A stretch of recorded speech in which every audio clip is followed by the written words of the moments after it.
Tuloy-tuloy na tayo sa ating balitaan at para sa unang balitang nasyonal, Kitty Duterte hindi apektado sa batikos ng publiko. Alamin natin ang detalye ng balitang yan mula kay kapartner Jason Rubrico.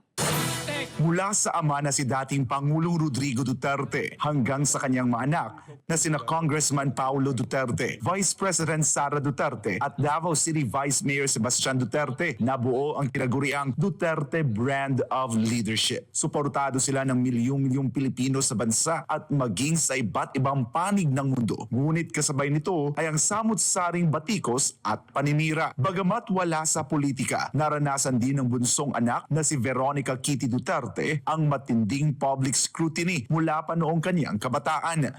I grew up in the public eye, so I've been exposed to the public ever since. And over the years growing up, I've received a lot of countless scrutiny, criticism, all of that, unsolicited opinions. But I think, again, I'd like to reiterate that it comes from the upbringing from my parents. Git ni Kitty, hindi siya basta naapektuhan sa mga batikos. Kung meron man daw bumabagabag sa kanya, yon ay ang sitwasyon ng kanilang ama sa loob ng detention facility ng International Criminal Court sa The Hague, Netherlands. Yes, I am very gentle towards the people that I love. But I'm also very tough and I'm not sensitive at all. So, ayun, to be honest if there's anything that bothers me, it's my father's situation. I've never really felt bothered, even as a teen before, with regards to, the public scrutiny that I would receive. So I'm doing fine with that. Sa kabila ng mga batikos at pagsubok, nananatiling matatag si Kitty. Patunay siya na higit sa lahat, pamilya at prinsipyo ang kanyang iniuna kaysa sa opinyon ng iba. As cliche as it sounds, I am really unbothered to the scrutiny and criticism. Like, kumbaga sa atin ba, malayo sa bituka. I mean, hindi naman yan nakakamatay. What's the worst thing that scrutiny can do? Para sa Diyos at sa Pilipinas kong mahal, ako si Jason Rubrico, SMNI News. DZRD Sunshine Radio Report!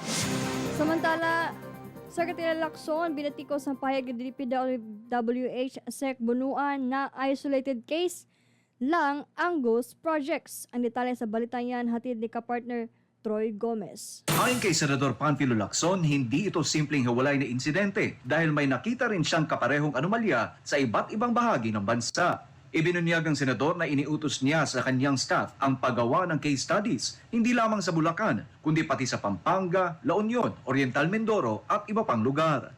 Matatandaan sa kanyang privilege speech noong Agosto 20, inilatag ni Lacson ang mga ghost at palpak na flood control projects sa iba't ibang rehiyon. Naniniwala siya na panahon na para sa masusing internal audit ng DPWH, lalo na sa flood control programs. Dagdag pa niya, inaasahan niyang magiging malawak at komprehensibo ang fraud audit ng COA para malaman ng taong bayan kung saan napupunta ang kanilang buwis. Muli rin niyang hinikayat ang publiko at media na gamitin ang sumbong sa Pangulo website para iulat ang mga ghost projects at katiwalian. Babala naman ni Lacson, posibleng sundan pa ito ng panibagong privilege speech kung makakalap pa ang kanyang team ng dagdag na ebidensya at modus na hindi pa nailalantad. Para sa Diyos at sa Pilipinas kung mahal, Troy Gomez nag-uulat, SMNI News. DZRD Sunshine Radio Report! Sa ibang balita, DMW tiniyak ang legal na tulong sa 6 na OFW na nakulong dahil sa illegal na trabaho sa Hong Kong. Alamin natin ang detalye ng balitang yan mula kay kapartner Cherry Light. 5 araw nang nakalipas mula nang maaresto ang 6 na Pilipinas sa isang dental clinic raid sa Hong Kong. Tiniyak ng Department of Migrant Workers, katuwangan Department of Foreign Affairs na maibibigay ang kaukulang tulong sa 6 na OFW na nahuli dahil sa paglabag sa kondisyon ng kanilang pananatili. Kabilang na dito ang pagtanggap ng hindi otorisadong trabaho, pagtatayo o pagsali sa negosyo at pagtanggap bilang mga dentista. Together with the DFA, with the Philippine Consulate General's office in Hong Kong, we are providing legal assistance to them. A visitation will happen, as I understand it, the lawyers will visit them as early as today. Kinumpirma rin ni DMW Secretary Hans Leo Kakdak na nitong Webes lamang na isampa ang kaso laban sa 6 na Pilipino ng Hong Kong government. Ibig sabihin, sasailalim na sila sa masusing proseso ng investigasyon ng mga kaukulang otoridad doon, dahilan kung bakit malabo pang makauwi agad ang mga ito sa Pilipinas. Nakikipag-ugnayan na rin ang Overseas Workers Welfare Administration o OWA sa mga pamilya ng 6 na OFW upang matiyak na hindi sila napapabayaan. I know that OWA Administrator PY Kaunan has also been reaching out to the families of the 6. Kasi hindi naman dapat maapekto o kumbaga hindi naman dapat mabiktima yung mga pamilya, lalo na kung may minor de edad na anak dito. So we were providing the necessary assistance to the families. Muling ipinaalala ni Kakdak sa lahat ng OFW na igalang ang mga batas ng bansang kanilang pinagtatrabahuan at manatili na lamang sa trabahong nakasaad sa kanilang employment contract. Para sa Diyos at sa Pilipinas kumahal, Cherry Light, SMNA News. DZRD Sunshine Radio Report. Subukan ng Senado ng NEP experiment sa 2026 budget ayon kay Senator Lacson. Ang detalye sa pagbabalik ni kapartner Troy Gomez. Kapartner Troy. Iminungkahi ni Senador Panfilo Lacson ang isang kakaibang hakbang sa pagtalakay ng 2026 National Budget, ang direktang pag-adapt ng Senado sa National Expenditure Program o NEP na isinumite ng Executive Department. Ayon kay Lacson, layo ng mungkahing ito na maiwasan ang paulit-ulit na katiwalian at pagkakabaluktot ng pambansang pondo, bunsod ng congressional insertions at realignments na matagal na niyang binabatikos. Paliwanag pa ng Senador, mas mainam na manatili sa orihinal na NEP dahil masusing pinag-aralan na umano ito ng mga implementing agencies bago isumite. Plano ni Lacson na isulong ang panukalang ito sa nakatakdang briefing ng Development Budget Coordination Committee o DBCC sa mga susunod na linggo. Aniya, parehong Senado at Kamara ay maaaring sabay na mag-adapt ng NEP at bantayan na lamang ang implementasyon ng mga proyekto. Taon-taon kilala si Lacson sa pagtuligsa ng umunoy questionable insertions at realignment sa pambansang pondo. Kaya't iminungkahi niya na subukan muna ito bilang isang eksperimento sa loob ng isang taon. Kung maisa sa katuparan, magiging makasaysayan ang hakbang ng Senado sa pag-aproba ng budget, isang pagtatangkang wakasan ang matagal ng kalakalan ng pork insertions at iba pang manipulasyon sa pondo ng bayan. Gayunman, inaasang may ilang mambabatas na maaring tumutol dahil sa pangamba na mabawasan ang oversight power ng Kongreso. Para sa Diyos at sa Pilipinas kumahal, Troy Gomez nag-uulat, SMNI News. DZRD Sunshine Radio Report. At para sa uling balitang national, tutukan ang kalidad ng bigas sa harap ng paglakas ng imported rice ayon sa FFF sa DA. Ang detalye sa balitang ihahatid ni kapartner Sheena Torno.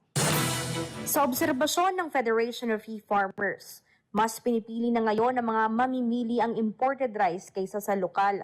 Sinabi ng dating kalihim ng DA at ngayon chairman ng grupo ni si Leonardo Montemayor na patunay dito ang pagbaha ng imported rice sa mga pamilihan sa Metro Manila. Batay sa datos ng Bureau of Plant Industry o BPI, mula Enero hanggang Hulyo ng 2025 ay higit 2.4 million metric tons na ng imported rice ang pumasok sa bansa. Hindi pa kabilang dito ang mga bigas na ipinasok mula Agosto hanggang Setyembre batay sa importation permit na binigay sa mga importer. Sa price monitor ng Department of Agriculture, mas mura pa rin ang imported rice kumpara sa lokal na bigas. Giit ni Montemayor, dapat tiyakin ng DA na kalidad ang binhi ng palay na ipinamamahagi sa mga lokal na magsasaka upang makasabay sa imported rice. Ang problema rin kasi, dapat ang Department of Agriculture, ang DA, nagbibigay ng libreng pinay, di ba? Na yung inbred varieties under the RCEF. Ngayon, pinibigay ng pinay, hindi naman na good quality. Eh, siyempre, ang partner, no choice, except to plant that variety na binigay sa kanya. So, dapat, hindi na ang partner ang kikilos para mas makakatanim ng higher earning palay. Dapat ang DA tumulong din.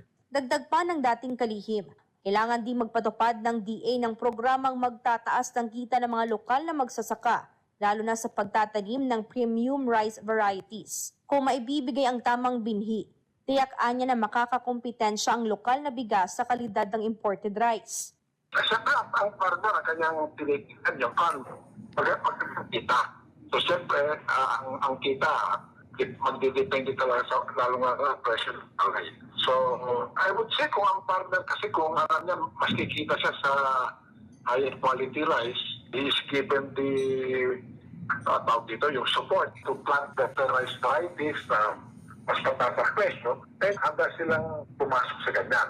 Samantala, aminado naman si Agriculture Secretary Francisco Chu Laurel Jr. na nagbago na ang panlasa ng maraming Pilipino pagdating sa bigas. Inatasan ni Laurel ang Rice Industry Development Office na magsagawa ng masusing pag-aaral kaugnay sa nagbabagong panlasa ng mga mamimili, lalo sa imported rice tulad ng Vietnamese varieties. Sa pinadalang mensahe ng kalihim, ang pagtaas ng demand sa imported rice ay indikasyon na mas pinahahalagahan ng mga mamimili ang kalidad ng imported rice gaya ng lambot at aroma nito. Git pa ng DA, may mga lokal na variety gaya ng RC218 at RC160 na may hahambing sa premium Vietnamese rice at pwedeng panlaban ng mga lokal na magsasaka. 13 lokal na variety kabilang na RC160 ang nakikitang maaaring makapagtanim ng mas mataas na anit de kalidad na bigas na kaya makipagsabayan sa imported varieties dito at maging sa abroad. Kailangan lamang ng komprehensibong pag-aaral sa consumer behavior at rice preferences upang makabuo ng konkretong hakbang na makasabay sa nagbabagong demand ng merkado. Kung maalala, ang Vietnam ang nangungunang rice supplier ng bansa na may 74% share ng imports noong nakaraang taon. Para sa Diyos at sa Pilipinas kung mahal. Ito si Sheena Torno, SMRA News. Sports.